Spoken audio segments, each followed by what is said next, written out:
साथियों, मैं आपको यह बताना चाहता हूं, त्रिलोक जी हम सब के जैसे एक अत्यंत सामान्य परिवार से आए हुए कार्यकर्ता है। आज पालमपुर में जो संघर्ष हो रहा है, यह संघर्ष सिर्फ एक पॉलिटिकल फाइट नहीं है, यह संघर्षवाद और वंशवाद के बीच के एक लड़ाई है। और मैं मानता हूं कि यह लड़ाई में वंशवाद हारेगा और संघर्षवाद जीतेगा, क्योंकि आप सबका आशीर्वाद त्रिलोक जी के ऊपर है।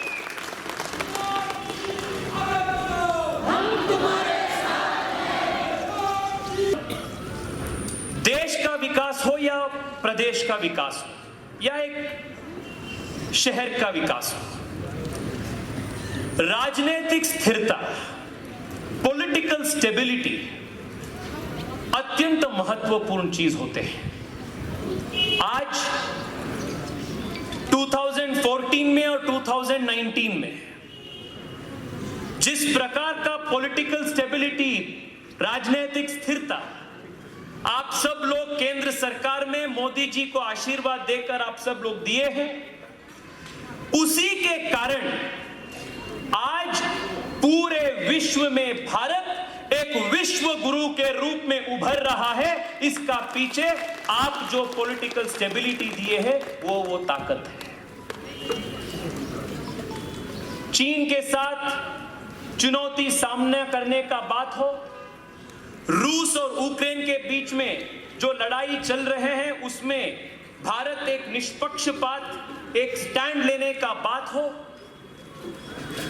फ्रेजाइल 5 इकोनॉमी से बाहर आकर आज विश्व के सबसे ताकतवर आर्थिक शक्ति के रूप से उभरने का काम हो, या 500 साल से नहीं हुआ राम मंदिर का काम, पुनर्निर्माण का काम करने का निर्णय हो, या 370 हटाने का काम हो, इन सब के काम के पीछे ये पॉलिटिकल स्टेबिलिटी ही कारण है।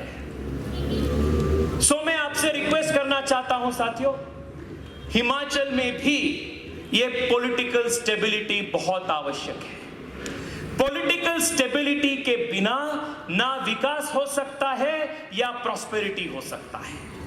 सो मैं आपसे हाथ जोड़ के निवेदन करता हूं साथियों,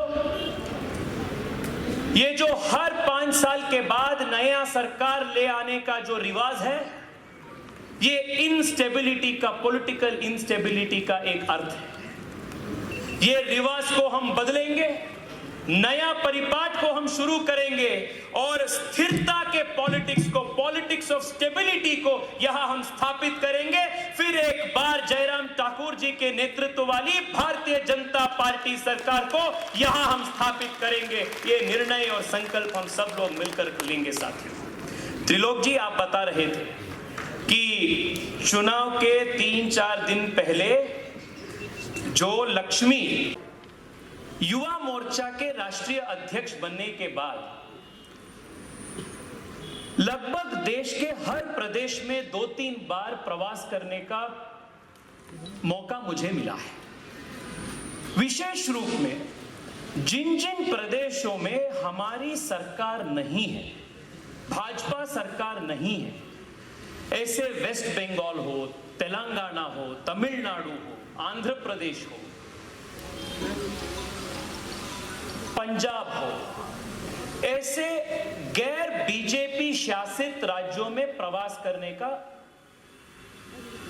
मौका मुझे मिला है। इन सभी प्रदेशों में जब मैं प्रवास पे जाता हूं, कार्यकर्ताओं के साथ और जनता के साथ बातचीत करता हूं, हर प्रदेश में एक ही शिकायत आते रहते हैं। लोग ये बोलते हैं, जनता ये बोलती है कि मोदी जी तो दिल्ली से सब चीज, सब योजना देते हैं, पर यहां बैठे प्रदेश के सरकार ये योजना घर तक नहीं पहुंचा देते। मोदी जी जो जो काम देते हैं, करते हैं, वो अपने घर तक नहीं आते हैं, क्योंकि प्रदेश में भाजपा की सरकार नहीं है। मैं जब कर्नाटका में जाता हूं या हिमाचल में आ जाता हूं, उत्तर प्रदेश या उत्तराखंड में जाता हूं, जहां हिमाचल जैसे डबल इंजन सरकारें हैं, वहां जनता बोलती है कि यहां डबल इंजन सरकार के कारण मोदी जी दिल्ली में जो देते हैं वो सीधा अपने घर आते हैं और ये डबल इंजन सरकार का फायदा है। आप सिर्फ हिमाचल का एग्जाम्पल देखिए। आयुष्मान भारत योजना मोदी जी ने सबको दिया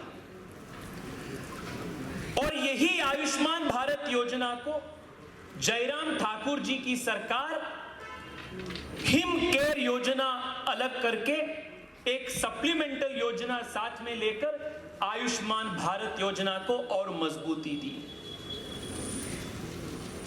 यह डबल इंजन सरकार का फायदा होता है।